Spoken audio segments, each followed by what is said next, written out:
4 agrès chez les filles. Et au travers de cette compétition, on montre vraiment tout ce qu'on a appris, toute la formation qu'on a pu avoir lorsqu'on est jeune gymnaste.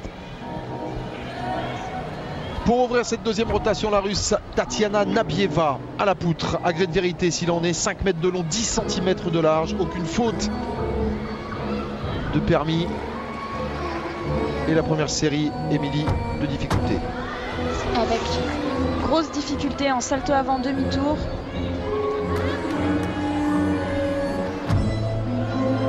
La série de saut.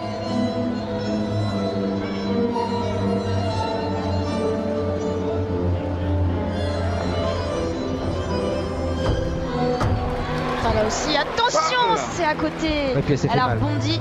Ouais. Elle s'est fait mal parce qu'elle bute avec l'épaule droite sur la poutre. Sur la poutre. Elle a évité de tomber la cuisse sur la poutre. Ça aussi, quand on tombe sur l'angle, ça peut faire mal. Ouais, et elle est pas loin de l'élimination du podium. Hein. Tatiana Nabieva, elle avait superbement ouvert aux barres asymétriques avec une note de 15,133. Elle vient de chuter. La sanction sera lourde. Cette jeune gymnaste, c'est la relève de cette gymnastique féminine russe en plein renouveau et qui retrouve le goût de la victoire comme ça a été le cas dans la finale par équipe.